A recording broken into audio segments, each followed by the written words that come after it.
dirait que t'as quelque chose derrière l'oreille. Hein? On dirait que t'as quelque chose derrière l'oreille. Oh! Méphiston Red! Méphiston Red! Méphiston Red! Non! Warpstone Glow! Yes! Tu vois, je suis encore dans le thème. On dirait encore que j'ai mon rideau en chemise. Je pense que c'est rendu ma chemise d'enregistrement préférée. Ça, c'est Dead Guard Green, on a dit? Je pense que c'est un mix de Castellan Green et Death Guard Green. Mais bon, C'est comptez-moi pas là-dessus. Word Bearer Red, je pense. J'aurais dit Rhinoxide, mais Rhinoxide, avec un peu de rouge, ouais. Bienvenue au Balado Soirée Peinture. On tient à remercier la liste, fier commanditaire du podcast. Bienvenue à l'épisode 112. Très cool, David, qu'on ait fait un petit intro spécial. Ça me donne un petit kick. J'aurais tendance à dire que on va faire un tour de table comme qu'on fait d'habitude. C'est encore une fois David et moi cette semaine. Donc, Phil est encore en vacances. On imagine qu'un jour, il va pouvoir revenner de vacances, on espère en un seul morceau. On n'a pas vraiment de peur, hein, David, qui a été kidnappé, parce que Phil, c'est quelqu'un avec énormément d'autorité. Fait que... c'est le genre de gars qui dit... Moi, j'ai peur pour non. les gars qui vont essayer de le kidnapper. C'est ça. C'est exactement là que je m'en allais. Comme Phil, c'est le genre de gars que si quelqu'un qui arrive de le kidnapper, il fait « Non, tu m'as pas kidnappé, c'est moi qui te kidnappe. » Il va faire « Ok, c'est correct, pas de problème avec moi. » Fait que je suis pas trop inquiet, là. Ou Phil va commencer à leur parler des Ewoks, ils vont commencer à avoir mal au cœur, puis ils vont plus être capables de se défendre. Je peux me tromper. Fait que je ferai comme d'habitude, on fera un tour de table. Ensuite, on va aller vers notre sujet principal, puis ensuite, on va conclure. Fait que, David, ton hobby, ça a l'air de quoi dernièrement? J'ai... Ouais, là, c'est bizarre, parce que dans l'autre épisode, on a dit ça va être fini, là, mais... Entre-temps, j'ai fini mon Skaven. Yes! Là, tu parles de ton défi? Oui, c'était aussi mon défi. On en reparlera. Le prophète gris, le Grey Seer Skaven. Mm-hmm. Vraiment, encore une fois, j'ai fait contraste, puis... un peu de highlight, quand même? J'ai-tu fait je pense que je fais plus du dry brush que de highlight, moi. Non, mais la technique de highlight que tu as utilisée était du dry brush, oui. Mais tu n'as pas juste laissé le contraste. C'est ça que je voulais dire. Non, c'est ça. Puis, en fait, c'est là que je m'en allais. Il y a des moments... J'ai commencé le modèle, j'étais pas sûr où je m'en allais. Ça faisait longtemps que j'avais fait mes autres Skaven, ça faisait un an. Même plus qu'un an. Mm-hmm. Il y a des moments où je regarde mon modèle, je suis comme, je suis en train de le scraper. Ça va pas bien. Puis j'ai continué. Puis là, des fois, quand j'arrivais à mon dry brush, je suis comme, ben non. Ça allait. Fallait juste... Non, mais... Puis je l'ai revu dans une vidéo de, je sais plus quel, un autre peintre. Qui? Mm-hmm. En tout cas, j'ai écouté un de connu, là, je me dis, j'arrive, ça me revient pas. Mais on va dire Peachy ou Duncan, là, juste parce qu'on mais ça doit être ça en plus. Ben oui, ça se peut. Ben, je sais que Duncan a fait une vidéo sur un Grey Seer il y a pas longtemps. Non, je pense que c'est Peachy. Peachy? En tout cas, le message était comme... Oh non, en tout cas, le message c'est You are not a shit painter. Il n'y a pas de shitty painter. Ouais, c'est vrai. C'est très peachy comme ça. C'est vraiment, prends ton temps, fais tes étapes et à m'amener. Tu sais, si tu as fait le maximum que tu pouvais faire, la seule chose que tu peux faire après, c'est t'améliorer, faire autre chose. Ouais. En tout cas, puis il disait prendre son temps, faire tes étapes. Puis c'est vrai que rendu là, tu sais, je regarde mes modèles, c'est pas des Golden Demon, mes modèles, mais quand je sais que j'ai fait mon maximum, je suis j'aime mes modèles que j'ai faits. Ben oui. Mais c'est pour ça que je parlais de mon moment de doute. Il y a des moments où je regarde mon modèle, je fais oh shit, qu'est-ce que j'ai fait là? Où c'est je m'en vais? Mais je fais juste faire une autre étape. Je fais juste aller faire quelque chose d'autre, rajouter de quoi, continuer à travailler dessus. Puis j'arrive à un moment où je suis satisfait de mon modèle. Puis je pense que c'est important qu'on le nomme. J'ai souvent l'impression qu'on... C'est un peu pour ça. Je pense qu'on l'a déjà dit dans un épisode, mais mettons, là, pour ceux et celles qui se rajoutent et qui n'ont pas encore écouté les épisodes de 1 jusqu'à 112.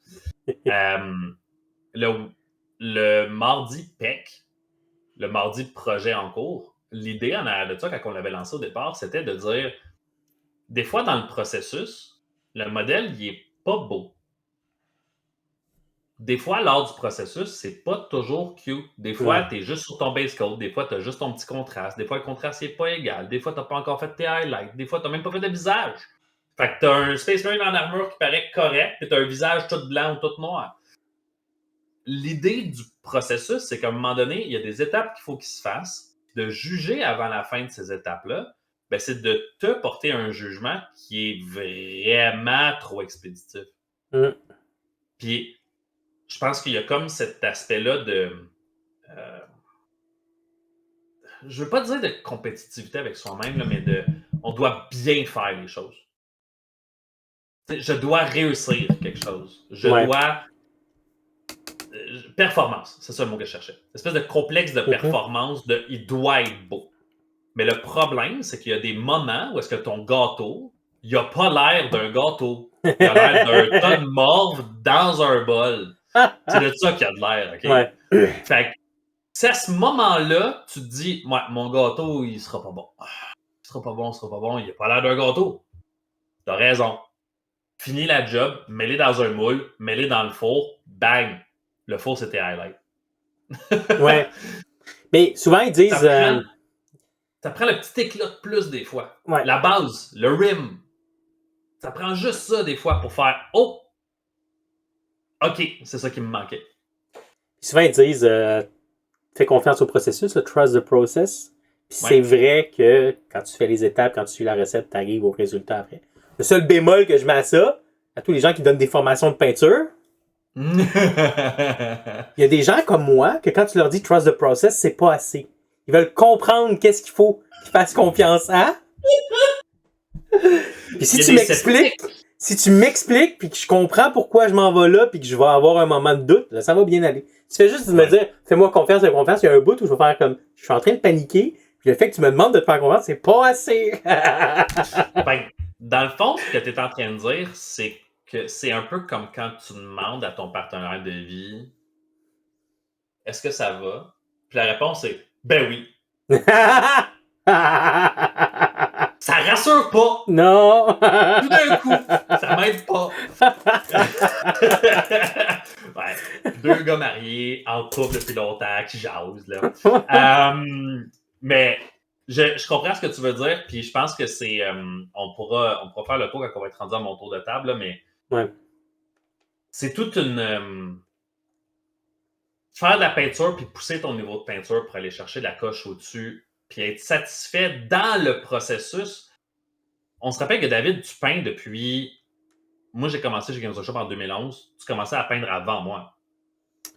Ouais, j'ai commencé vraiment à peindre en 2010. J'avais testé un peu dans les années 90, mais comme j'avais pas eu... Mon grand-père était à l'autre bord de l'Atlantique, fait qu'il pouvait pas m'aider. Puis dans les magasins où j'allais, il n'y avait pas ça, d'aider le monde à peinturer. J'ai vraiment plus commencé en 2010. Ouais. Fait que tu sais, ça veut dire que ça fait à peu près bientôt 15 ans que tu peins. Ouais. Encore aujourd'hui, pendant le processus, tu te juges au niveau de la performance. Ouais. Fait que pour ceux et celles qui nous écoutent en ce moment, vous êtes comme... Moi, mes modèles, ils n'ont pas l'air de bien grand-chose. Leçon ici, fait que 15 ans que David y peint, il se dit exactement la même affaire que vous autres. Puis pourtant, là, maintenant, vous pouvez voir la photo de son Gracier, il est sublime. Très beau modèle. Mais pendant le processus, des petits doutes. Parce qu'on veut bien faire. Ouais. Parce qu'on n'est pas certain d'où est-ce qu'on s'en va. Puis pourtant, c'est pas ton premier Gracier, c'est pas ton premier Skaven, c'est pas ton premier modèle. Non. T'as-tu fait autre chose, mais à part ton Gracier? J'ai primé tout ce qui me restait de Clan Rat avec le gros gun. Nice. Puis Jeanne d'Arc avec son ami Étienne de Vignol d'Ilaïr. Oui, le vignoble. Ouais, c'est ça. Hein, c'est bon, ça. Ah, je comprends. Quand c'est pour me rappeler des niaiseries, je suis correct. Fait que là, on parle d'une... presque une cinquantaine de modèles. D'habitude, moi, je fais noir. Après ça, un gros zénital de gris, Valero gris. Mais là, j'ai juste fait mon noir. C'est long. Fait que, ma réflexion en ce moment sur le primer, la couche d'après, c'est c'est quoi le bon nombre de figurines pour que ce soit, tu sais, j'ouvre pas mon aérographe pour rien, puis comme Ouais. ça, fait que, tu sais, que ça vaille la peine, mais que ce soit pas trop parce que c'est long, puis là, genre, à force d'en avoir fait beaucoup, ben, j'en ai que je regarde, là, le petit spot qui m'énerve, qui est pas primé, tout ça. Fait que c'est ton taux de tolérance au niveau de la répétition. C'est ça. Je suis en train de me dire c'est peut-être autour de 15 figurines. Puis ça dépend des modèles. Oui.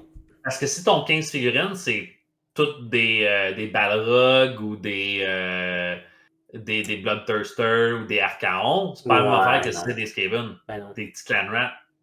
Non, un Archaon, un Balrog.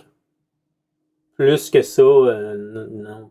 Parce que lui, je vais passer du temps à aller dans toutes les angles pour aller mettre mon noir partout pour pas que quand je peigne, ça m'énerve. Ouais. Parce que tu fais un travail qui est plutôt méticuleux. Ouais.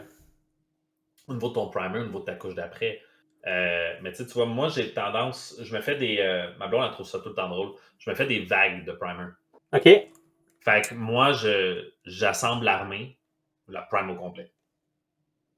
Fait que, ouais, mais Cities of Sigmar, j'ai assemblé la très grande majorité. J'ai fait la boîte de départ. J'ai fait, quand ils ont sorti les modèles, ouais. Je vais à coup de 40, 50 modèles en général. Glacier, Schlack, merci, bonsoir. Mes Fire Slayer, j'ai comme mon 1000 points là, pour la game de samedi. Ben là, au moment où l'épisode va sortir, la game va être passée. Mais j'ai une game avec mes Fire Slayer. Path to Glory 1000 points, le Primal 1000 points. Ou presque, je pense que j'ai peut-être une squad qui n'a pas le temps d'être faite. Encore, c'est une cinquantaine de modèles. Parce que, ben, pour moi, c'est comme un. J'aime ça faire des tâches entre les tâches. Ouais. Fait que je prends mon tray, j'ai mes 10 modèles, mettons, dessus, là, avec ma canette. On dans le garage, prime les 10 modèles, on revient, je le laisse sécher là, je m'en vais faire des jump and jack, laver de la vaisselle, whatever, là. Quelque chose qui va me prendre comme 5 minutes. Ça attend de sécher, enlève les modèles, mets 10 autres modèles, retourne, prime les 10 modèles, ramène, continue la tâche que j'avais commencée, reviens. C'est comme si je me mettais des mini-tâches dans mes tâches ou que j'entrecoupais mes tâches de vagues de primer. Fait que ça fait que je peux passer comme une centaine de modèles de même durant la journée. Là. Mais c'est parce que je suis conscient que durant l'hiver ou durant les périodes d'été de canicule, je peux pas le faire. Fait que j'ai adapté mon style de hobby. Si j'ai goût de faire une armée où on a un projet qui vient, où on a quelque chose, si la température ne me le permet pas, ça va tuer toute ma motivation puis j'aurai pas le goût de participer à rien. Il faut que ça soit fait. Quand c'est primé, c'est prêt. Il faut juste attendre que le projet me demande de peindre ça. Ouais. À la limite, c'est ça. Mais ça va m'arriver souvent là, d'y aller à grands coups de 20, 30, 40 modèles. Là. Wow! Mais je vais oublier des bouts. Il y a des bouts qui vont être moins bien primés que d'autres. Puis quand tu peins, il faut que tu compenses? Tu perds-tu du temps au moment de peindre là-dessus? Non? Ah, non. Ça. Je passe le contraste directement dessus, je m'en fous. À moins que ce soit quelque chose qui était primordial, tu mettons des plumes. Là. Ouais. Mettons que le dégradé sur les plumes, il paraît pas super bien rendu dans le bas parce que j'ai mal calculé mes affaires. Mettons c'est un Lord of Change, c'est un Magnus ou ce que tu veux. Là. C'est un beau modèle. Là, t'sais. Ouais. J'ai fait une erreur, mais la dernière rangée de plumes apparaît pas bien. Ben, je vais venir faire une petite étape de peinture par-dessus sur toute l'aile au complet pour pouvoir comme l'amener à niveau.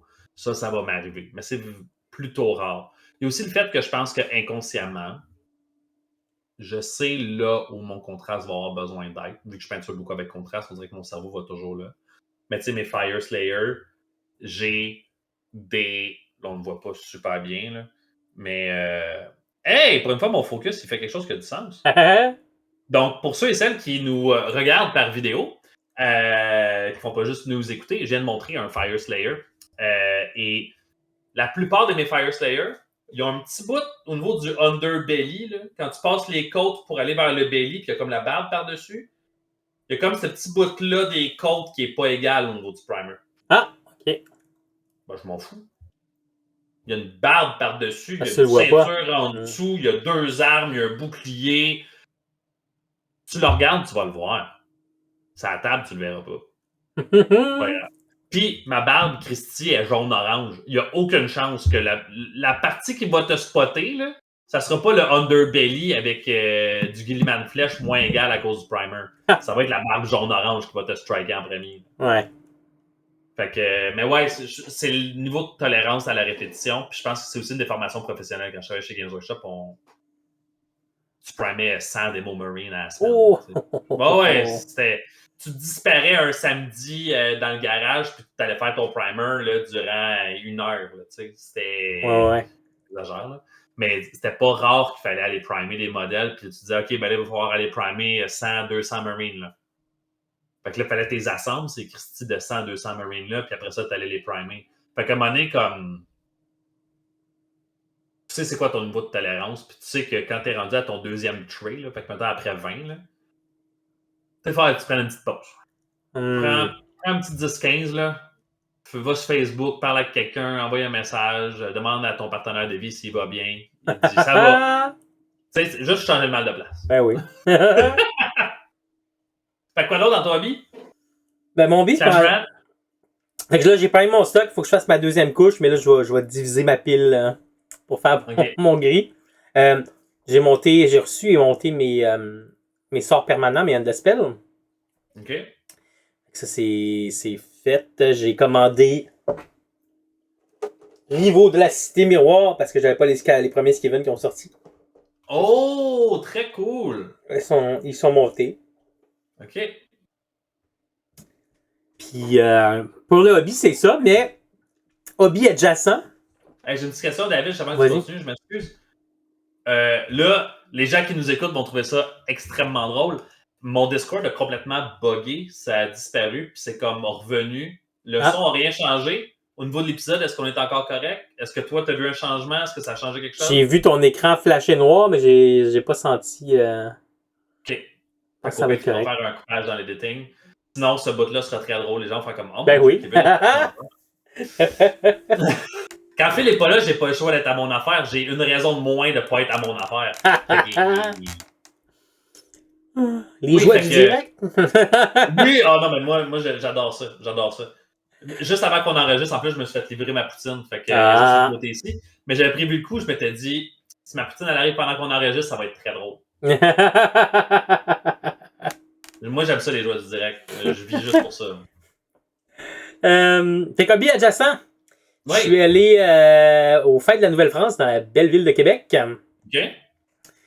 Fait que ça, c'est super intéressant parce que tu vois des gens en uniforme de l'époque, il y a des petites activités, il y a de la musique. C'est vraiment cool. Et puis, j'ai cédé pour une pièce de Wargame échelle 1-1.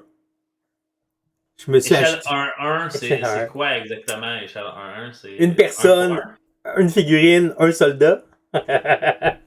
OK, mais mettons que moi, je fais 6 pieds, puis toi, t'en fais comme 5 et 5, 5 et 7. C'est l'échelle 1. Ouais, pareil. Okay. Parce qu'on monte pas dans l'échelle de la même vitesse, tu sais. Non. Je suis pas certain au niveau de l'échelle si c'est pareil. Je suis pas certain. Continue, je niaisais. Fait que je me suis acheté un fusil. Oh! De l'époque de la Nouvelle-France. C'est une reproduction, bien entendu. Là, mais un Charleville 1726. 1726? 1726, ouais. Je savais pas que l'humanité avait existé à cette époque-là. Fait que c'est l'historien en David vient de mourir un petit peu, là. Ouais, c'est ça. Une petite partie qui a fait comme... C'est pour jouer à Mousquet Tomahawk, mais à 1. Oh! Attends, mais ça, tu jouais pas avec Max d'habitude? Mousquet... Non, Max, non. On jouait à Blood and Plunder. Je pourrais jouer à Blood and Plunder aussi. C'est ça, mais ça veut dire que Max, il faut qu'elle s'achète des Tomahawks. Ah, ben oui. Il n'y a pas le choix. Échelle 1-1. Bon, à l'échelle de Max, des Tomahawks, c'est gros. Parce que Max, il est grand. Et comme tu me dis que c'est à la même échelle. Bah, Charleville, 1726, les Franges de la Marine, les compagnies Franges de la Marine avaient ça. Et les compagnies Franges de la Marine qui se battaient en Nouvelle-France, à un moment donné, ils se sont rendus compte que c'était plus efficace une petite hache ou un Tomahawk. Et qu'ils ont remplacé leur épée de service par un Tomahawk. Nice. C'est intéressant parce que je suis allé au musée des Plaines d'Abraham. On avait des rabais pour des musées autour. Puis le musée des Plaines d'Abraham, si vous voulez voir un musée sur une bataille, ben, t'as toute une histoire de la bataille, un petit vidéo de la bataille, même des figurines, puis un beau diorama de la bataille. Ben oui. Puis là, il expliquait justement que ben, là, ils ont comme retrouvé... à l'époque de la guerre de 7 ans en Nouvelle-France, ils ont redécouvert les haches vikings parce que dans le fond, ils prenaient des tomahawks et ils s'en servaient pour lancer. Puis dans des combats d'escarmouches dans le bois, c'était beaucoup plus utile. C'était pas utile du tout sur un champ de bataille en bataille rangée, mais dans des combats d'escarmouches dans le bois, ça devenait vraiment utile, un tomahawk. OK. C'est-tu parce que c'était comme plus facile à entraîner quelqu'un à utiliser un tomahawk qu'une épée, par exemple? Tu sais, l'épée, il y avait comme plein de choses à considérer, alors qu'une hache ou un tomahawk, c'était comme plus facile à manier, close quarter, tu peux gérer pour couper des arbres, couper des branches, te défendre. Il y a comme tout cet environnement-là qui compte. Oui, c'est ça. C'est à peu près ça qu'il m'avait expliqué. Là. Dans le bois, c'est facile, tu peux l'utiliser pour couper des branches, effectivement. Mais aussi, tu pouvais l'épée, tu lance pas. Un tomahawk, ça se lance. Tac. Hey! Tu sais, ta balle. Vous avez entendu ici, en primeur, j'ai dit la même affaire que le gars du musée. C'est vrai. C'est vrai. Après ça, les gens ils diront que j'ai pas de culture. Hey! Je pourrais travailler dans un musée, moi. Mais le musée des Plaines Orages, je le recommande si vous êtes à Québec, ça vaut la peine. Puis c'est intéressant parce qu'il parle de la bataille des chutes de Beauport ou des chutes Montmorency. Je ne sais plus c'est quoi le nom exact. Pardon. Qui est avant la bataille des Plaines que les Français ont gagné. Okay. Et la bataille de Sainte-Foy, qui est à Barret, la bataille des Plaines Orages, que les Français ont aussi gagné. Ça, c'était avant ou après le but d'Alain Côté? C'est bien avant. C'est bien avant. Mais c'est jusque là que mon histoire québécoise peut aller. Dans le diorama de la bataille de Sainte-Foy, c'est super beau diorama, il y a le moulin. Puis j'ai pensé à ça parce que Louis, qui fait beaucoup de mousquets et tomahawk, avait fait un scénario autour de la bataille de Sainte-Foy. Il avait même modélisé un moulin représentant le scénario, le moment où les Anglais, je pense, qui essaient de prendre le moulin, puis les Français les repoussent. Je connais Sainte-Foy. Ah, c'est bon, ça. Je connais pas qu'à Sainte-Foy, il y avait une bataille, par exemple. Une victoire française à Sainte-Foy, ben oui. Puis ce qui fait que ça marche pas, c'est les Français assiègent la ville. Ils disent, il faut que les prochains bateaux qui arrivent dans le fleuve Saint-Laurent, c'est des bateaux français, sinon on n'aura pas les ressources nécessaires pour reprendre Québec. Puis les premiers bateaux qui arrivent, c'est des bateaux anglais. Fait qu'ils font comme, OK, on n'a pas le choix de retourner à Montréal. Fait qu'à cette époque-là, il y avait plus de francophones à Montréal. Oui, oui, c'est colonie française. Je sais pas pourquoi, on dirait que je suis en forme pour faire des jokes sur les francophones aujourd'hui. Ben oui! je suis comme en retard, c'est à Saint-Jean. Fait que, ouais, des belles visites. J'explore le Wargame, mais à travers maintenant des objets différents et à l'échelle 1-1. Mais on en parlait un peu avec Phil en message, là, on prend de ses nouvelles. Puis des fois, quand on est en vacances, ça fait du bien de décrocher du hobby. On pourrait en faire dans un épisode, mais décrocher du hobby puis aller en vacances, puis après ça, vivre tes vacances. Mais vivre tes vacances tout en consommant le hobby différemment, avoir un regard différent sur le hobby, ça peut donner une nouvelle vague d'inspiration pour faire des nouveaux projets ou faire des nouveaux trucs. Fait que, étant un très bon exemple de vivre quelque chose de spécial à l'échelle 1-1, mousquet, tomahawk. Et tomahawk, oui. Je m'allais dire bouquet et tomahawk. C'est pas exactement la même. Ben, ce jeu-là, je le jouerais, par exemple. C'est le Wargame de Banksy. De quoi? Banksy. C'est quoi ça? L'artiste de rue Banksy, un de ses dessins célèbres, c'est comme un manifestant, mais au lieu d'avoir un cocktail Molotov, c'est un bouquet de fleurs qu'il a dans les mains. Bouquet et tomahawk. Chris David, donne-moi une chance. Toi, tu dis le nom d'un artiste, puis moi, tout ce que j'entendais tout tantôt, c'était Banksy. J'étais comme Banksy, c'est un bouquet de fleurs. J'ai-tu pas bien compris, là? C'était pas une joke de douille, mon affaire, là? C'était pas de la menuiserie, là. C'est quoi ça? Banksy. Après ça, il fait l'artiste Banksy. C'est quoi son rapport? Bon. Hey! C'est le tour de table le plus extraordinaire, je pense, qu'on a fait. On a trouvé la formule gagnante à l'épisode 112. On fait un tour de table dans lequel il y a un autre tour de table, puis une mécompréhension. On a trouvé quelque chose. Non, mais c'est cool. Tant mieux pour ta visite à Québec et les nouvelles inspirations que ça te donne. T'as-tu de l'inspiration de faire des jazzels? Tu sais, tant qu'à faire des mousquets. Ah, oui, c'est pas fou. Ah, Jazzels. Ouais. Hein? Comme quoi, des fois, l'historique peut inspirer du fantastique. Le Toujours. fantastique peut inspirer. Toujours. Moi, quand je lis sur des batailles historiques, après, ça me donne plein d'idées pour des batailles d'Age of Sigmar ou Ben oui. ou même de 40 000. Là. Ben oui. Non, Puis là, on non, pourrait faire à tous les David nous éduque qui existent de l'épisode 3 jusqu'à l'épisode 75, où David nous faisait des rapports de bataille en prenant du historique pour mettre dans 40K ou dans Horus Heresy ou dans Age of Sigmar ou dans Warhammer Fantasy. On pourra reparler dans le sujet principal, mais tu sais, si à un moment donné, vous voulez faire quelque chose de différent des objectifs. Ben, remarque, même avec les objectifs statiques, il y a moyen de trouver des scénarios historiques qui fit, mais ça permet de. Tu sais, tu lis une situation qui est vraiment arrivée, une situation de bataille. Ça te permet de faire des trucs, tu dis, hey, wow, c'est vraiment extraordinaire ce qui s'est passé là, ou c'est spécial, tu sais. Après ça, tu prends ça puis tu transfères ça dans un scénario pour vivre quelque chose de similaire qui va faire changement de la bataille où chacun commence de son bord puis il y a 3 objectifs alignés au milieu de la table, tu sais. Ça fait que c'est différent que les ronds semi-transparents Ouais. très statiques sur la table qui donnent l'impression que c'est une patinoire de hockey. Ouais, voilà. Rien contre le hockey. Mais non. J'ai juste quelque chose contre les ronds qui sont en plein milieu des tables. Je sais pas. T'avais-tu autre chose? Non, c'est pas mal tout. Et toi? OK. Ben, moi, ça a beaucoup ressemblé à du Fire Slayer. Je suis comme sur une lancée. Dans le fond, on a fait notre défi Skiventide. Donc, toi, tu avais ton Greyseer. Puis, on va pouvoir en parler un petit peu là, dans le sujet principal, mais on a fait nos activités aussi Spearhead qui allait avec. Fait que moi, mon but, c'était pour cet atelier Spearhead-là, mon défi Skiventide, c'était faire la Spearhead des Stormcast. Je suis très content. J'ai réussi à atteindre mon objectif. Je l'ai atteint à 10h24, puis il fallait que je parte de chez nous à 10h30 pour pouvoir venir à l'événement de 11h. Fait que vous pourrez deviner que c'était vraiment à la limite, mon affaire. Mais la vie étant ce qu'elle est, nouveau bébé chien, tout le kit, j'ai manqué de temps de hobby, mais j'ai réussi à comme tricoter mes affaires puis à couper dans mon sommeil. Parce que c'est là la première affaire que je coupe habituellement.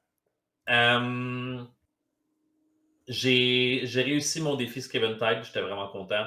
Fait que j'ai une force Spearhead Stormcast de la boîte de Skiventide qui est prête, qui est full paint. Il me reste juste les highlights à faire dessus. Dans le fond, j'ai tout arrêté à Base Coat Shade ou à contraste.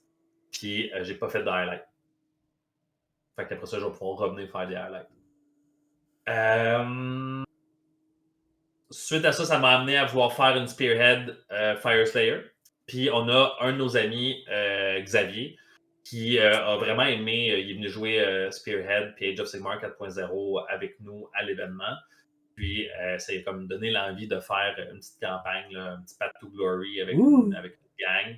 Fait qu'il nous a invités à participer, toi puis moi. Fait que toi, tu vas te pointer avec tes Skaven. Moi, je vais me pointer avec mes Fire Slayer. Fait que j'ai peint, comme je vous montrais tantôt un peu, mon premier Fire Slayer Berserker. Et moi, je me pointe avec mes figurines. Puis Kevin, il se pointe avec le lunch de mes figurines.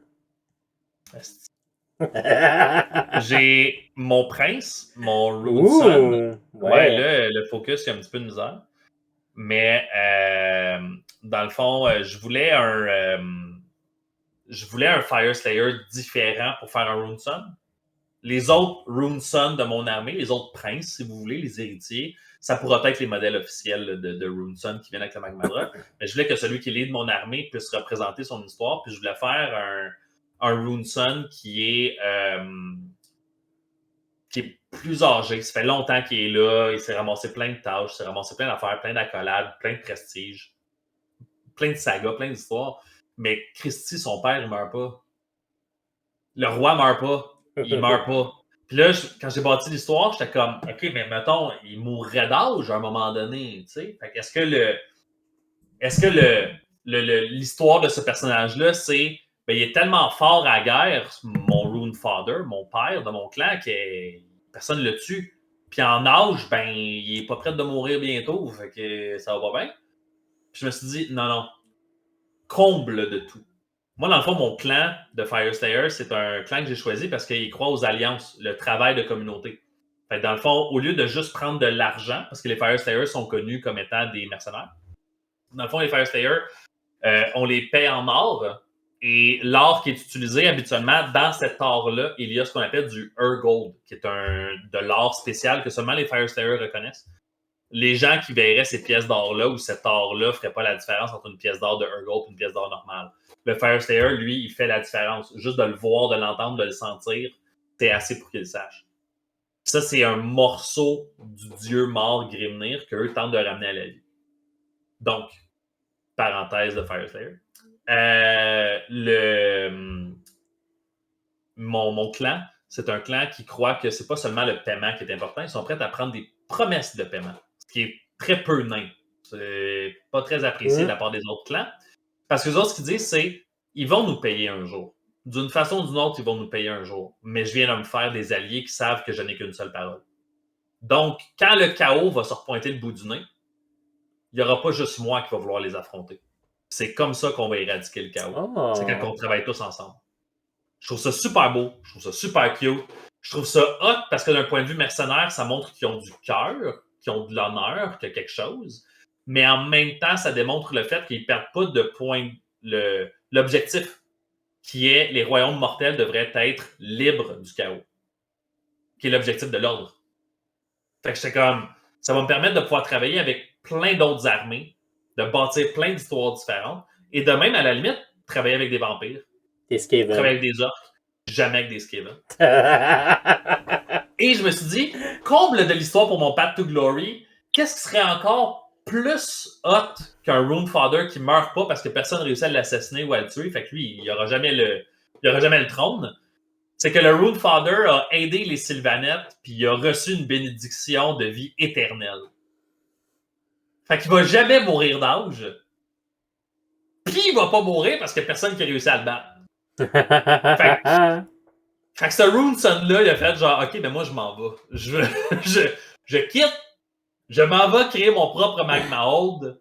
Je quitte avec des œufs de Magmadrot parce que je fais partie d'un culte, mettons, on va dire une partie des Fire Slayers qui vénèrent aussi Vulcatrix. Donc, la Mother of Drakes qui est décédée avec Grimnir à l'époque du Age of Myth. Fait que lui est responsable des œufs de Magmadrot. Il quitte avec des œufs de Magmadrot et un baby Magmadrot.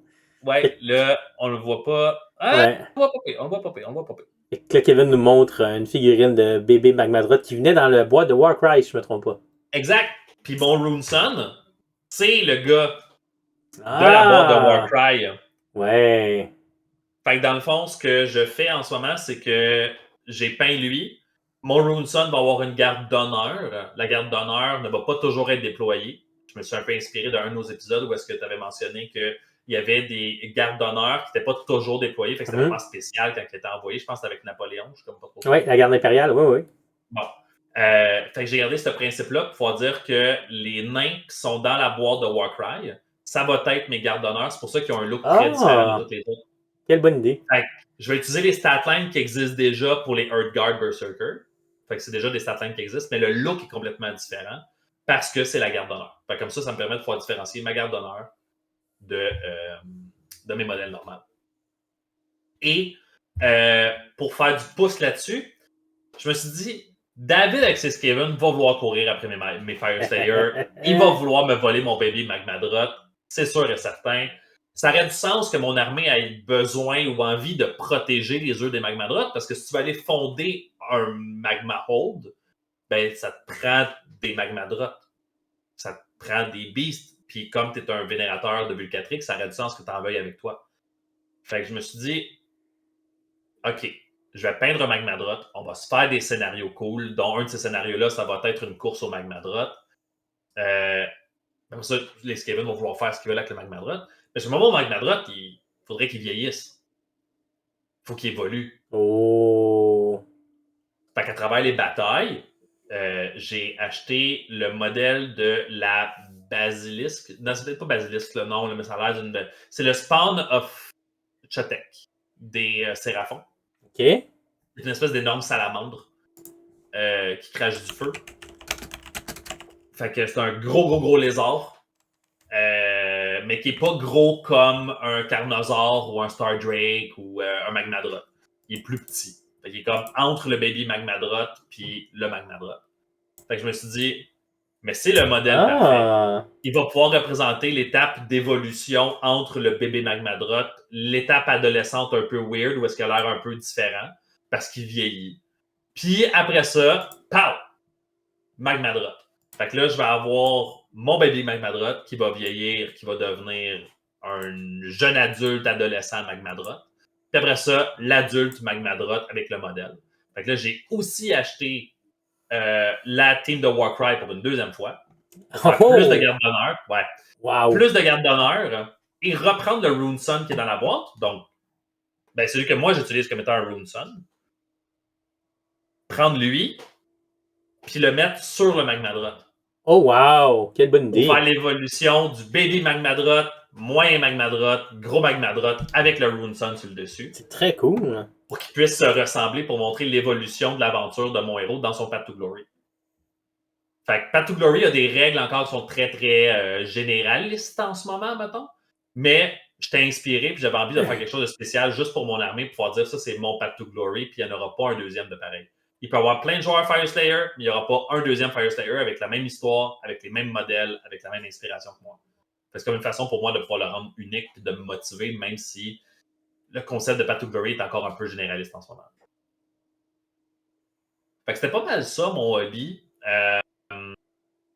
Rapidement, je suis aussi allé travailler à l'Otakuton. Donc, pour ceux et celles qui nous écoutent en ce moment, on s'est peut-être rencontrés à l'Otakuton. Donc, je suis allé donner des ateliers de peinture. L'année dernière, David et Phil sont allés donner des ateliers de jeu. David s'était occupé de Bolt Action. Oui. Et Phil s'était occupé de Warhammer 40 000. Il avait utilisé la boîte de Léviathan à l'époque parce que c'était la boîte de Léviathan qui venait de sortir. Donc, moi, je donnais des ateliers de peinture. Fait que dans le fond, on donnait des ateliers de base. Tu pouvais venir payer 10 $, peindre un Space Marine ou un Stormcast, puis je te montrais des petits trucs de base sur comment le faire. Ou 35 $ et tu pouvais peindre un Skeletal Dragon de Donjon Dragon, puis je te donnais les étapes de base pour que tu quittes avec un dragon. Tout fait. Fait que dans le fond, tu achètes ton modèle, c'est ça que ton ticket te paye, c'est ton modèle. Puis moi, je te donne le petit cours de base pour que tu puisses partir avec un modèle fini. C'est vraiment cool. J'ai dû faire une centaine de démos. J'ai rencontré plein de gens super intéressants. J'ai parlé avec plein de monde. C'était vraiment cool de voir des gens autant passionnés, des gens qui trippent sur le cosplay, qui n'ont jamais fait de peinture de figurines, mais qui ont déjà peinturé des items d'armure ou des items de costume, qui là viennent tenter d'appliquer les mêmes techniques sur une petite figurine. Des gens qui font des dessins de manga, qui sont très inspirés par les animés, qui là se retrouvent à vouloir peindre des figurines, puis là ils font « Oh, c'est pas pareil! C'est un autre médium. » Dessiner, peindre sur une toile, puis peindre ça, c'est pas pareil. Fait que c'était vraiment cool, ça a été très enrichissant, c'était une pas pire grosse journée. Puis dans le fond, j'étais là pour représenter le podcast comme les gars faisaient l'année passée, fait que je pouvais parler du podcast puis le mentionner. Puis en même temps, on travaillait conjointement avec l'Abyss, qui nous avait demandé le service là, de pouvoir venir faire quelque chose avec eux là-bas. Fait que c'était vraiment cool de pouvoir travailler en partenariat avec eux. Puis c'est pas mal ça mon hobby, je dirais, ces temps-ci. Pas mal ça. Oui. C'était pas bien occupé. C'était pas bien occupé. On est-tu prêt pour le sujet principal? Je pense que oui.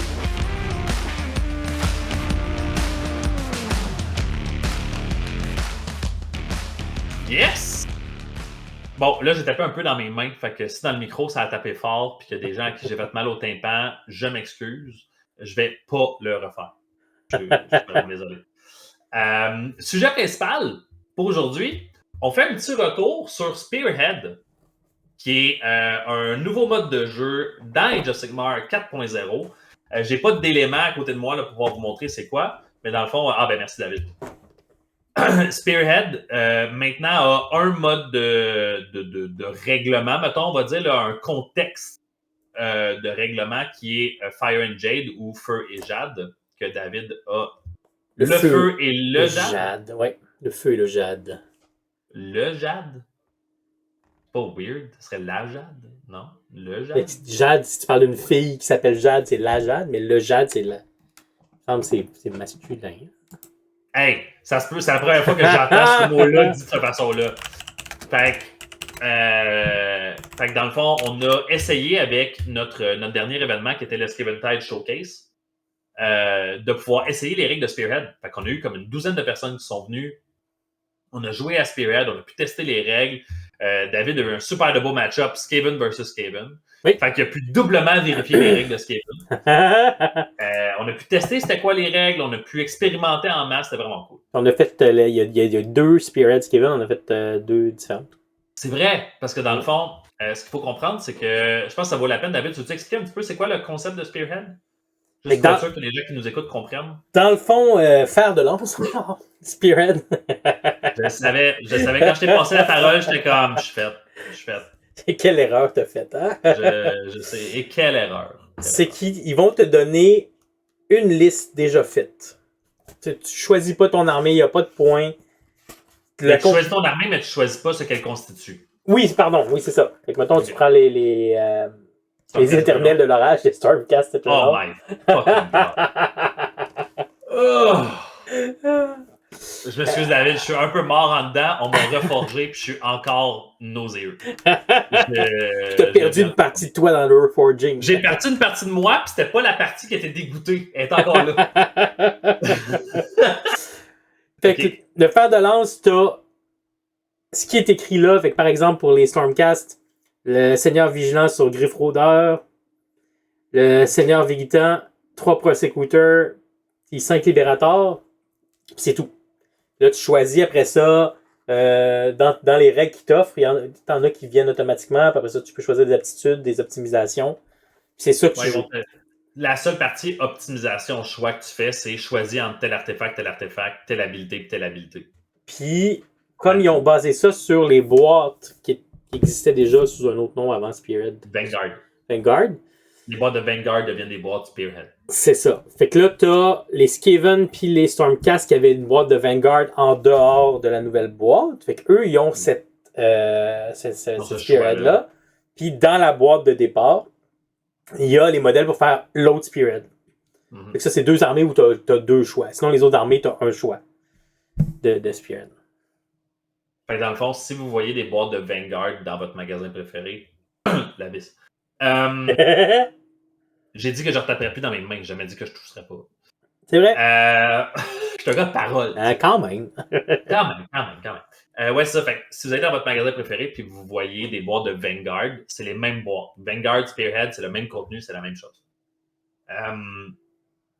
On était très curieux, moi et David, parce que Spearhead est un mode de jeu qui, pour moi, est un mode de jeu qui pourrait être casual. Un peu beer and pretzel, on jase, on a du fun, on tire des cartes. Les règles s'apprêtent bien à... On joue une courte game de Age of Sigmar avec un setting de règles bien en lui-même. Mais c'est aussi pour moi, et tu me diras si tu es d'accord, David, ou contre, c'est aussi un setting de règles qui pour moi est parfait pour un tournoi. Le jeu semble être fait pour être runné dans un événement où tu joues plusieurs games d'affilée les unes après les autres. Ouais. Je pense que oui. Oui. Ça a du sens.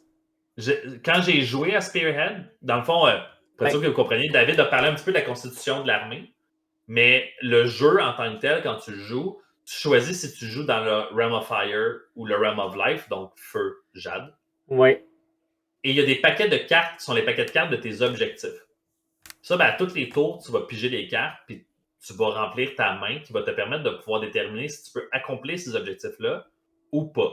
Et à chaque tour, il y a une twist qui est tournée, qui détermine s'il y a une affaire d'un peu spéciale qui se passe qui est en ta défaveur ou en ta faveur. Si tu es le joueur qui a l'avantage des points de victoire, ça risque de se revirer contre toi parce que c'est le joueur en défaveur qui va pouvoir choisir entre 2 options de cette carte de twist-là. C'est la partie qui, je pense, va être peut-être plus difficile pour un tournoi si les gens veulent jouer très compétitif, parce que c'est quelque chose qui va devoir être à mitiger les points de victoire. Tu veux-tu vraiment avoir un gros lead? Parce que si, à tous les tours, tu te fais manger une twist avec des affaires spéciales qui sont contre toi, tu ne voudras pas prendre le lead trop tôt. Puis Spearhead, ça se joue 4 tours. La réputation, le frame selon lequel Spearhead a été créé par Games Workshop, c'était de dire ça se joue en une pause de dîner. Bon, ça, c'est la ligne marketing. OK? Je vous le dis tout de suite, ça n'a jamais existé. Le Kill Team de l'époque, qui était vraiment plus simple que le Kill Team qu'on a en ce moment, était vendu quand je travaillais au magasin comme étant A game you can play during lunch break. Jamais j'ai été capable de pouvoir le jouer sur mon lunch break. OK? Fait que, dans le fond, ce qu'ils veulent dire par là, la majorité du temps, c'est une game qui se tient aux alentours du Nord. Aux alentours du Nord. Quand tu maîtrises tes règles, que tu sais où est-ce que tu t'en vas, puis l'autre personne aussi. Maîtrise les règles, moi, c'est le maître mot aussi. Parce que nous, oui. notre activité, ça a duré un bon 4 heures. 3 heures. Ah, 3-4 heures, ouais. 3-4 heures. Mais c'était un 3-4 heures dans lequel la première heure, ça a été du setup, du jasage. Oui. Il y a eu 3 heures de jeu pour faire le tour du concept, prendre le temps d'apprivoiser le jeu avec tout le monde. Ce qui est intéressant, c'est la façon dont les cartes vont interagir sur le board. Dans le fond, tantôt, je faisais des blagues, pas blagues. Là. Il y a des ronds sur les tables dans Age of Sigmar, maintenant dans 40K aussi. Dans le fond, dans les jeux compétitifs d'Age of Sigmar, maintenant, les objectifs sont délimités par des ronds qui sont sur les tables. Le jeu de Spearhead, ça vient avec un carton. David est sûrement allé le chercher en ce moment. Tadam! Donc, quand vous jouez dans le Realm of Life ou le Realm of Fire, les ronds d'objectifs sont déployés différemment. Ils sont déjà imprimés dans le carton, avec des symboles bien précis qui représentent quel objectif représente quoi. Fait comme ça, si vous avez des cartes à thème, la carte à thème doit fitter avec le symbole qui est sur l'objectif. Donc, le symbole de Dracotion sur la carte va seulement pouvoir être activé si tu contrôles l'objectif de Dracotion. Donc, si tu es loin, cette carte-là ne te sert à rien. Dracotion étant en plein centre de celui d'Akshi que David montre en ce moment. Donc, ces ronds-là sont centrales dans la façon dont le jeu se joue, parce que c'est avec ça qu'on fait des points. C'est avec ça qu'on détermine qui a l'avantage, c'est avec ça qu'on détermine qui peut choisir la twist et les effets de cette twist-là. Donc, tout est un peu interrelié, et c'est ça qui fait en sorte que, pour moi, créer une balance un peu. La partie où tu pourrais piger les cartes qui ne te servent à rien, mais à chaque tour, tu peux les jeter pour pouvoir en prendre 3 nouvelles. Fait qu'à un moment donné ou à un autre, toi et ton adversaire, vous avez les mêmes cartes. C'est le même deck pour tout le monde. Il n'y a personne qui se bâtit un deck. Je ne serais pas étonné qu'un jour Games Workshop te demande de bâtir ton propre deck. Mais bon. Le jeu en soi a une balance d'expérience. On en parle des fois dans les épisodes, mais il y a une différence entre la balance des règles et la balance de l'expérience. Oui. La balance de l'expérience, ici, je trouve qu'elle est très bien respectée. Oui. On a un jeu qui se joue à peu près à 700 points, avec des règles qui se comprennent elles-mêmes, qui se jouent en elles-mêmes. Donc, ça ressemble à du Age of Sigmar, mais toutes les règles de Spearhead, c'est les règles de Spearhead. Puis après ça, tu as les règles d'Age of Sigmar qui sont les règles classiques générales que tu peux toujours utiliser. Mais même les spells, les habilités ont été simplifiées. Elles sont maintenant des attaques à distance ou des habilités bien précises. C'est pas des spells, c'est pas de la magie qu'on lance comme dans Age of Sigmar 4.0. C'est des habilités à utiliser. Donc, ça permet au jeu d'être rapide, tire des cartes, tu marques des points, tourne la twist. Ah, c'est aussi, c'est moi qui avais l'avantage. Donc, c'est toi qui choisis l'effet secondaire de la twist. Ça va être ça. Je vais me manger des dégâts.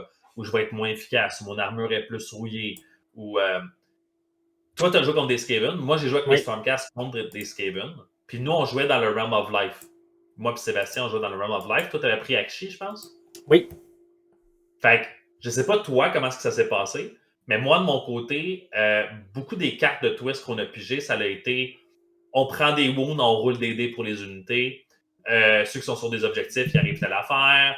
Il y en a un d'entre eux qui était vraiment extraordinaire. C'était le joueur underdog. Le underdog étant celui qui a le moins de points de victoire. Peut choisir entre 2 options. Et une des options, c'était soigner un des 3 personnages. J'étais genre, ou c'est un personnage, là, je suis comme pas trop certain. J'étais genre, ben mon Warlord il a été blessé un petit peu.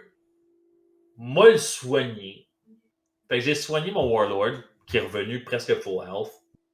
Puis le Skaven était genre, ben là. OK, ce twist-là, elle a vraiment twisté la game. Parce que là où mon Warlord aurait peut-être pu passer proche de mourir, à la limite, il était en danger s'il y avait une bonne phase de combat ou une bonne phase de tir de l'autre côté. Là, c'était juste plus possible. L'objectif de tuer mon Warlord était juste même plus envisageable pour le joueur Skaven. Cette twist-là a été comme décisionnelle. On a eu une autre twist où il fallait que je choisisse, encore une fois, j'étais le underdog, entre 2 options. Une d'entre elles, c'était une espèce de pluie de rouille, si tu veux. Là. dans le fond, c'était que les armures étaient moins résistantes, étaient plus fragiles. Ben, des Skaven, quand tu leur enlèves un d'armure, là, il reste plus vraiment grand-chose pour se protéger. Là. Ouais. Ben, moi, quand j'ai choisi ça, ben, l'armée de Skaven à Seb était genre, bon, ben, à chaque fois que tu me touches, tu me tues. J'ai Ouais. une armure. Fait que ces twists-là ont vraiment changé quelque chose. Mais j'en ai parlé un peu avec Sébastien, puis je lui demandais, tu sais, t'as-tu l'impression que je t'ai roulé dessus, ou que tu m'as roulé dessus par moment, ou que. T'es comme, non, j'ai juste l'impression qu'il aurait fallu que je joue mes clan rats différemment. Parce que dans le fond, OK. un élément qui est intéressant dans Spearhead, c'est qu'il y a des unités avec le keyword reinforcement. Oui. Oui. Ces unités-là, à ton prochain tour de mouvement, tu vas pouvoir les rentrer. Donc, la team de 10 Clanrats, quand elle meurt, elle revient sur le long table edge. Mais il y a des objectifs sur le long table edge. Fait que, quand ils meurent, tu peux les ramener et aller chercher des objectifs avec. Fait que Sébastien me disait, il dit, je ne devrais pas avoir aussi peur de sacrifier mes Clanrats. Parce que dans le fond, mes Clanrats, quand ils meurent, ils me mettent en position avantageuse quand que je les ramène sur le bord d'un objectif de toute façon. Fait que ça représente une belle vague de Skaven qui revient tout le temps, puis qui est toujours une threat, même si je la tue. Parce que ce qu'on avait remarqué, c'était que mes libérateurs pouvaient vraiment tuer des Clanrats facilement. C'était pas tant un problème. Le problème, c'est que quand ils reviennent en paquet de 10, toujours sur un objectif, ça devient difficile pour moi de pouvoir aller les déloger tout le temps. Ça me demande un effort constant. Puis lui, ben, il rack up des points quand il est là. Fait que c'est comme un. C'est un give and take, parce que ça reste que tu perds l'unité pareil. Il est quand même plus sa table pendant ce tour-là. Fait que ça libère de la place. Puis ça joue sur un petit board. Fait que tu peux contrôler le board plus facilement quand il y a moins d'unités sur la table. Mais on n'avait pas l'impression que c'était une pénalité de ne plus l'avoir sur la table qui était tellement grande que de la ramener valait pas la peine. Ouais. C'est plate, je l'ai pu. Ça te donne un avantage parce que tu me l'as enlevé, mais j'ai quand même un avantage à la ramener. C'est ça que je veux dire par balance d'expérience. J'ai trouvé que tout avait un sens. Fait mon impression. J'ai pas mal dit tout ce que j'avais à dire. Toi, David? Ton expérience, ton impression? Ben, j'avais des réserves avant. Ben oui, mais j'ai été agréablement surpris. Et effectivement, la balance de l'expérience, il est pour beaucoup. Parce que je pense que pour ce qu'il veut faire de lance, Spearhead le fait bien. Avec les cartes. Mais tu sais, les cartes, c'est pas un accessoire d'aide, c'est pas une aide de jeu. C'est essentiel au jeu. C'est une mécanique. Tu parlais des twists, là. Les premiers tours, on les a oubliés. Okay. Il y a beaucoup de choses à intégrer. Maintenant, quand t'es dedans, là, ça va finir par rouler. Là, mais ça faisait effectivement que la game était je l'ai trouvé serrée tout le long. Il y a eu des moments où hop, ça passait d'un bord, mais là, hop, grâce à une twist ou grâce à une carte qu'on avait dans nos mains, qu'on jouait au bon moment, là, on pouvait se replacer. Fait que pour ça, ça le fait bien. C'est pas un jeu pour débutants. Beaucoup de gens, je voyais en ligne, disaient Spearhead, c'est un jeu pour quelqu'un qui commence dans le Wargames. Quelqu'un qui, quand tu veux commencer à jouer Age of Sigmar, embarque dans Spearhead. Je suis pas certain que c'est vraiment plus smooth comme entrée. J'ai l'impression que les cartes, les twists, les déploiements, les règles de renfort. Mais ça te fait beaucoup de choses à penser, mais c'est beaucoup de choses qui te sont données. Là où dans AOS de base, il va falloir que tu. Je pense que ça va dépendre qui, mais la plus grande difficulté qu'un nouveau peut avoir dans Age of Sigmar, c'est quoi mon armée, comment je la bâtis. C'est facile de ne pas bâtir la bonne armée. Il n'y a pas de list building. Puis de pas avoir de fun des premières games, genre. T'as raison que la partie list building, si c'est quelque chose d'intimidant pour un nouveau joueur, si c'est quelque chose d'excitant, c'est une autre affaire. C'est ça. Parce qu'il y a des nouveaux joueurs qui embarquent là-dedans. Je parlais dernièrement là, avec un hobbyiste là, sur le groupe de l'Abysse qui m'a demandé des conseils, puis on discutait de listes, puis je lui disais, mais tu peux me demander des conseils sur ce que tu veux dans le hobby. Là. Ça va me faire plaisir de t'aider. Mais si tu me demandes des conseils pour ton list building, je suis la pire personne à qui tu peux le demander. Je pogne mal à la tête juste à checker une liste. Je regarde la liste et je suis comme, my God, que c'est plat.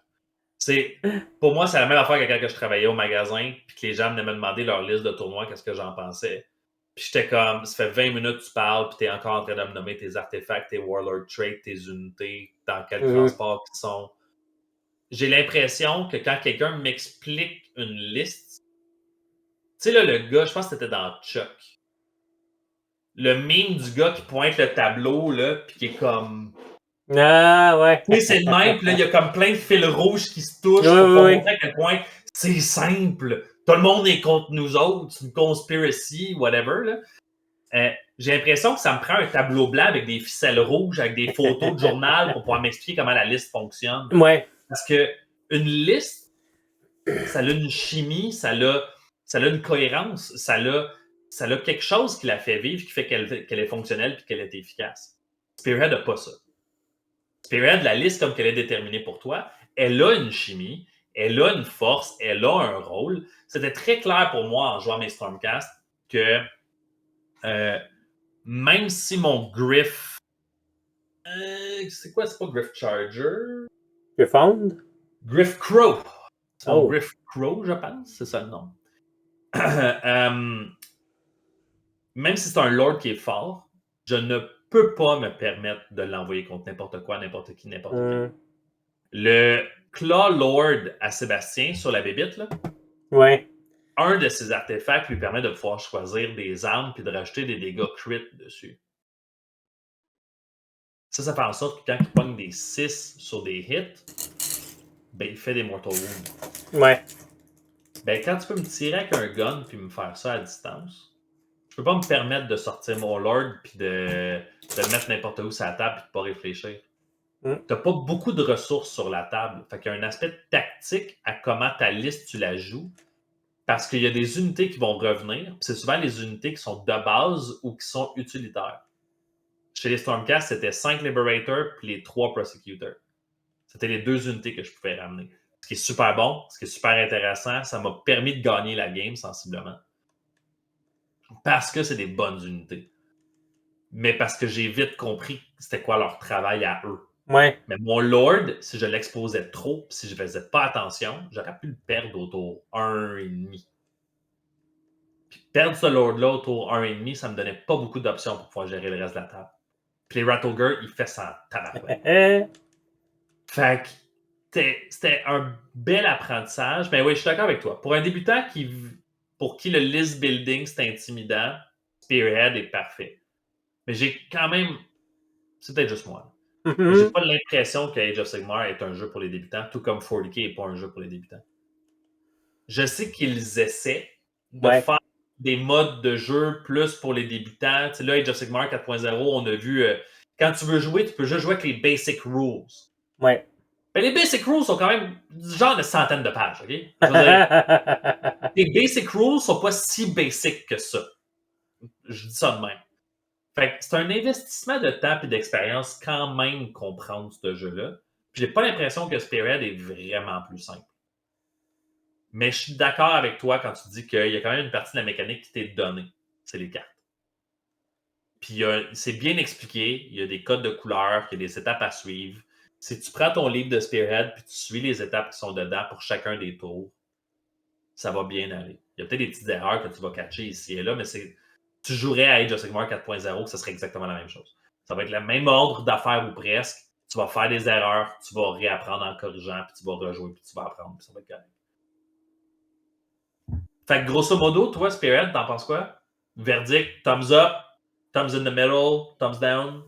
Ben, je pense que ça accomplit ce que ça va accomplir. Le fait qu'il y ait une balance de l'expérience. Je pense qu'ils ont tout réfléchi, puis c'est une espèce de bulle fermée. Il n'y a pas beaucoup de choix à faire, puis les choix ont été réfléchis, puis c'est limité. Là. Ouais. Fait que ça va bien réussir ce que ça va faire. Je pense que c'est une façon de jouer en soi. On parlait que même dans l'intro, qu'il y a beaucoup de façons de jouer. J'ai eu du fun à le faire, mais je pense voir déjà la limite qu'à un moment donné. Tu sais, il y a quelqu'un qui m'a dit, dans les années 2010, là, qui me parlait de Warhammer puis d'un autre jeu de Wargame. Ce jeu de Wargame-là, c'est un board game. Parce qu'il utilisait des accessoires, des cartes, etc. Il n'y en avait pas dans Warhammer. Mais là, Spearhead, on est proche de ça, où on est là-dedans. Là. Ça devient une forme de jeu de plateau. Moi, je considère que ça reste un wargame, parce que le but, c'est de représenter une bataille. Ouais. Mais je vois la limite où... On mixe le board game avec le wargame ici un petit peu plus à cause des éléments de cartes, de jetons, d'interaction avec le board. Puis je pense qu'il y a une limite, étant donné que tout le système est basé sur contrôler des objectifs statiques sur la table, les ronds d'objectifs. C'est quand on parlait de prendre des scénarios historiques puis de les intégrer au jeu, c'est pas impossible, mais ça va devenir très difficile. Parce que là, il faut que tu réduises une expérience humaine à... Mais dans le fond, il faut que je compte des buts, puis où sont mes buts pour les compter. Ben, c'est là que je pense, tu sais, quand je disais Spearhead, c'est un mode de jeu qui, pour moi, est événementiel. Underworld pouvait être un mode de jeu casual beer and pretzel, mais il a été réfléchi comme étant un jeu événementiel. Ça se voyait tout de suite. Le nouveau Kill Team, même affaire. Warcry, pas tant. Warcry événementiel, j'y crois semi. À cause de l'aspect narratif inhérent au jeu, de la façon dont ils l'ont bâti. Mais le nouveau Kill Team, même chose pour Spearhead, pour moi, c'est un jeu que tu pourrais dire, OK, tout le monde, on a 1h30 top chrono. Première game, 9h à 10h30. Deuxième game, 11h à midi et demi. Troisième game, 1h30 à 3h. On fait la remise de prix. Merci, bonsoir, tout le monde est parti. Puis en 1h30, si tu as pratiqué et tu connais tes règles, je pense que c'est respectable comme temps de jeu. Oui. C'est correct. Fait que, thumbs up. Come on, là! Il faut se mouiller, là. Tu veux que je réponde avant toi? Vas-y donc. OK. Ben, pour moi, Spearhead, c'est un thumbs up. OK. C'est un thumbs up parce que je pourrais montrer à ma blonde comment jouer à Spearhead. Je pourrais montrer à un nouveau, avec un guide, comment jouer à Spearhead. Jouer à Spearhead par toi-même, à partir de rien, c'est une tâche. Il faut l'apprendre, il faut l'expérimenter. Mais c'est un guide qui te montre comment jouer, puis qui, mettons, je vais dire, il arrondit les coins plus pointus que Spearhead peut avoir au niveau d'apprentissage de la curve. Je pense que c'est une expérience de jeu très cool à avoir avec tes chums. Si t'es quelqu'un qui n'a pas envie de jouer des games de 4000 points compétitives, tu as envie de jouer une game avec ton chum, d'avoir du fun, ce jeu-là va te donner ce que tu as besoin. Tu n'as pas besoin de peindre 2000 points. Tu as besoin de peindre une boîte. Une boîte qui va contenir habituellement 3 units puis un héros. Ce qui est tout à fait raisonnable. Ça se run dans un événement, ça se run entre amis, c'est raisonnable au niveau de la peinture, c'est raisonnable au niveau du coût. Tu pourrais t'en tenir à juste jouer ça. C'est self-contained. Ça, pour moi, c'est win-win-win sur tout. Je peux juste jouer Spearhead jusqu'à la fin de mes jours. Je ne suis même pas obligé de jouer à la 4.0. Puis, c'est correct. Et c'est ce que, pour moi, Combat Patrol n'a pas réussi à faire. Parce que Combat Patrol avait trop de disparités entre les boîtes. Parce qu'il était basé sur les boîtes qui n'avaient pas été réfléchies pour ça. Ouais.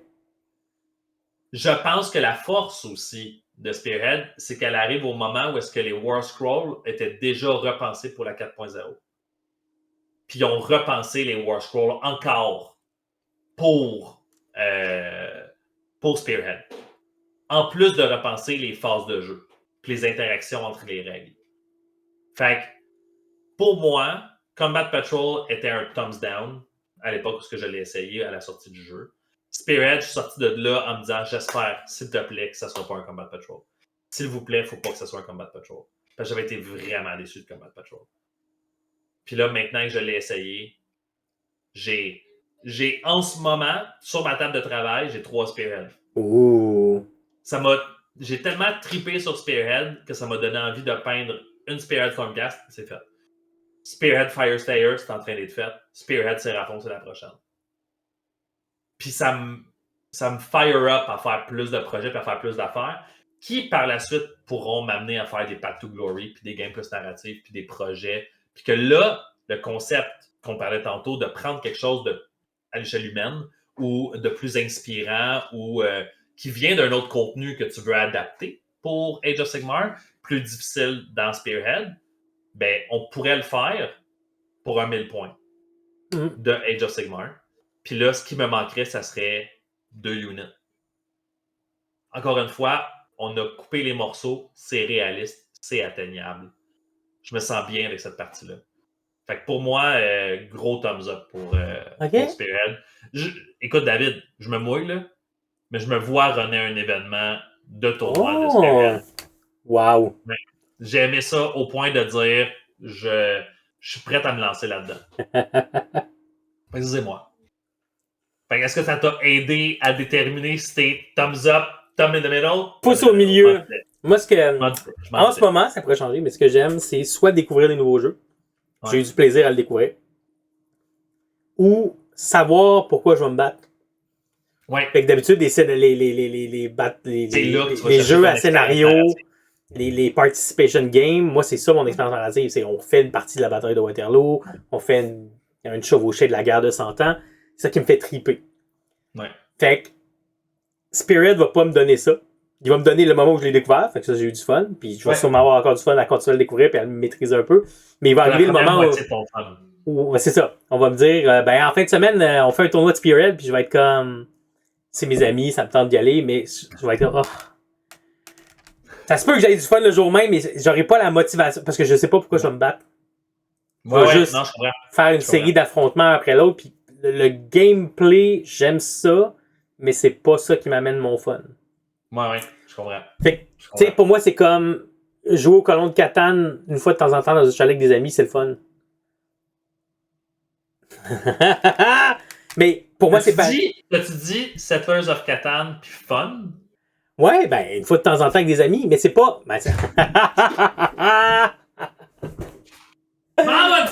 On l'a perdu, maudit. Mais. Encore une fois, il manque juste que tu me dises que c'est ça le Monopoly puis risque tes jeux préférés. Ah non. Là, il manque juste ça. Non. Ok, good, ok. On peut encore être amis, c'est correct. Puis, non, mais. Il y a des gens qui aiment le gameplay. Puis c'est ça leur trip. Ouais. Pour ça, je pense qu'ils vont avoir un bon jeu dans Spirit. Ouais. Moi, c'est pas ça qui me fait triper. C'est pas que ça me fait pas triper du tout, c'est pas que j'ai pas un intérêt pour ça. Des fois, je vous ai parlé des livres de règles ou de règles de scénario. J'ai un intérêt, mais pour moi, le but, c'est de représenter quelque chose. C'est ça, il faut que j'amène à quelque part. Puis quelque part, ça peut pas être une casual game. Ça peut pas être une pick-up game. C'est ça. C'est correct. C'est correct. Un bon exemple, c'est Saga. Moi, j'aime beaucoup le jeu Saga. J'aime sa simplicité, j'aime comment ses règles sont faites. Mais il y a du monde dans la communauté de Saga qui trippe vraiment sur l'expérience du gameplay. Oui. De là qu'on parlait avec Julie, je pense. On parlait de Julie, ça?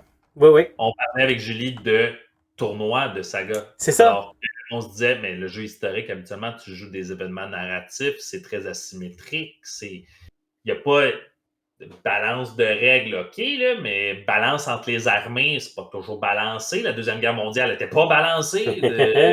Plusieurs affrontements de Vikings et d'Anglo-Saxons n'étaient pas balancés parce que c'était pas censé l'être. Tu n'étais pas censé balancer une force avec l'autre. Fait que puis on trouvait ça intéressant de voir que même dans un jeu qui est proprement historique, ça reste qu'il y a quand même cet aspect-là de on a un besoin de profondeur de gameplay pour pouvoir aller chercher notre fun. Fait qu'on va se créer cette ligue de tournois-là, on va se créer ce mode de jeu-là. Puis ce qui drive beaucoup dans le club historique, les gens qui jouent à Saga, c'est de faire plusieurs parties, de faire l'expérience du gameplay, puis d'essayer de se battre contre différentes factions. Puis c'est là que pour avoir quelque chose d'intéressant, c'est de jouer contre plusieurs factions. Spirit va répondre à ce besoin-là. Là, ces deux communautés-là, ils se parlent.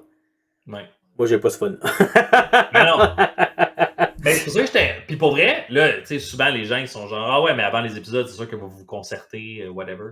Oui, puis non. Des fois, ça arrive qu'on s'en est déjà parlé pendant la semaine, mettons, tu sais. Fait. Oui. Mais David, j'avais aucune idée jusqu'à maintenant. C'était quoi son appréciation de Spirit? On a fait l'événement. Moi, je suis parti parce que j'allais animer autre chose. J'avais la fête d'une de mes amies là, qui était comme loin à Saint-Clinclin des Murmures. Bon, j'exagère, c'était Saint-Colomban. Là. Mais avec le trafic, c'était quand même de la route en maudit. Là. Fait que je m'en allais là-bas. Il fallait que je quitte tout de suite après l'événement. Puis tout de suite après, on a juste comme passé à autre chose. Fait que tout le monde, on s'en est jamais parlé. Fait que j'avais aucune idée. Je pense que toi, tu savais déjà où est-ce que j'allais m'en tenir. Parce que, comme... En général, je suis assez vocal sur ce que j'aime, ce que j'aime pas. Mais j'avais aucune idée de toi où est-ce que tu te tenais là-dedans. C'est ça qui m'a donné l'idée d'amener l'idée de thumbs up, thumbs down, OK. thumbs down. Parce que je me dis, on n'a pas toujours le temps de pouvoir se parler entre nous autres de qu'est-ce qu'on aime, ce qu'on n'aime pas. Puis des fois, les gens, ils vont peut-être dire comme, hey, moi, ça me met en confiance, ça. OK, ça c'est un thumbs up, c'est good. OK. Fait que voilà. Mais tu sais, par exemple, si on disait On disait. soirée peinture, organise un événement, une fin de semaine dans un chalet, Spearhead. Ah oui. Là, c'est une expérience de jeu. C'est ça. Ouais. Ça serait carré. Ça, moi, j'adore ça. C'est une excellente idée. Je trippe ma vie. Bon, je rajouterais Spearhead, Warcry, mais ça, c'est juste parce que j'ai comme ce petit besoin. Ça pourrait, ben oui. Ça manque de crème glacée, mais sinon, je suis all-in. Ça s'amène la crème glacée dans le chalet, là. Non, David. Dans le titre. Ah! Spearhead, chalet et crème glacée. Wow. C'est ça. C'est là. Moi, il faut que ça soit dans le titre. Ça a le même niveau d'importance que le chalet et que Spearhead. Ça, c'est moi, ça. Mais voilà. mais cool. Fait que si ça vous tente de faire du Spearhead, si ça vous tente d'expérimenter le jeu, on vous recommande de l'essayer. Autant que ce soit pour le thumbs in the middle, que ce soit pour le thumbs up, essayez-le, expérimentez-le. Regardez, le livre est disponible maintenant, il n'est pas juste dans la boîte de Skevintide. Les boards sont disponibles, les cartes sont disponibles. Fait que vous pouvez tout acheter séparément maintenant, vous n'êtes pas obligé. Si vous achetez la boîte de Skevintide, tout vient dedans. Fait que vous avez autant le rulebook de 4.0 que vous avez les règles de Jade and Fire, les règles de Spearhead, ainsi que les paquets de cartes de Twist et les paquets de cartes d'objectifs. Ici, oui. Si l'idée d'une mini-convention Spearhead dans un chalet avec de la crème glacée vous intéresse, écrivez-le dans les commentaires. Yes! S'il y a une masse critique, ça se pourrait que ça nous inspire. S'il y a une masse critique, ça pourrait arriver. Une petite retraite Spearhead. Dans le fond, ça va juste être pour les pères de famille qui ont besoin d'une petite pause. Ça va juste être ça. Retraite dans un chalet pour père épuisé. C'est comme ça qu'on va appeler ça. Fait que, merci à tous de nous avoir écoutés. Je pense qu'on est rendu au bout. On est rendu à la fin.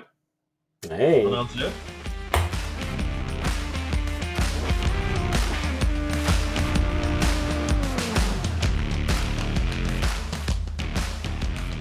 Fait que, merci à tout le monde.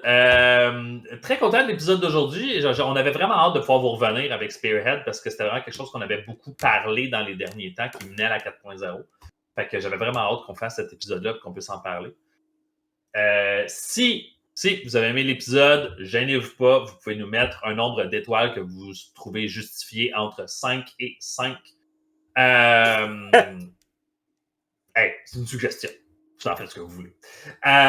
Ou des thumbs up, share, like. Je sais, ça fait full influenceur mon affaire quand je dis ça de même. Mais quand vous partagez, quand vous likez, quand vous mettez un commentaire, l'algorithme fait la job pour pouvoir nous permettre d'être plus connus, d'être plus vus par d'autres personnes. Ça fait 2 ans qu'on fait ce podcast-là. On a du fun. On a plein de moments où on rencontre la communauté. C'est le fun quand on est capable de pouvoir rencontrer quelqu'un qui dit « Moi, je ne vous connaissais pas. » C'est mon chum qui vous a découvert. Il ne fait plus vraiment de Warhammer, mais il était intéressé, puis il m'a référé à vous. Puis là, je viens aux soirées peinture. Ça nous touche. Ça nous fait du bien. Ça nous fait plaisir. Ça montre que ce qu'on fait, c'est apprécié. Quand vous nous mettez des commentaires, même chose. Quand vous mettez des likes, même chose. Pour nous, c'est une façon de pouvoir... C'est un peu notre paix. Donc, c'est un peu notre paix. On n'est pas payé pour faire ça. Mais ça nous fait plaisir. Les épisodes sortent à peu près 1 fois par semaine. Les épisodes sortent sur Balado Québec, sur Spotify, sur YouTube. Donc, vous pouvez trouver notre Facebook, Soirée Peinture, le Balado, Facebook officiel, Soirée Peinture, la communauté, qui est le groupe où on partage tous les projets et qu'on interagit avec la communauté. Soirée Peinture sur YouTube, c'est là où peut-être même en ce moment, vous nous regardez en vidéo. Sinon, je vous suggère d'y aller. Des fois, je porte une chemise verte, des fois pas. Des fois... Mais pas mal toujours David porte un chandail. Ça c'est une constante. Une constante, ouais. C'est une constante. On a aussi l'Instagram qui est soirée.peinture. Et petit point, justement, la semaine prochaine, on n'aura pas d'épisode pour vous. Donc, on vous le mentionne ici. Si vous êtes rendu jusqu'à la conclusion, vous n'avez pas skippé. Félicitations, vous êtes les seuls qui allaient savoir qu'il n'y avait pas d'épisode qui va être prévu pour la semaine prochaine. On prend une petite pause de vacances et on va vous revenir par après pour la semaine suivante. Donc, c'est pour ça que je dis toujours à peu près à chaque semaine, on essaie. C'est rare qu'on en manque. Donc, il nous reste juste une chose à dire. David? Les éternels de l'orage. Bonne soirée peinture!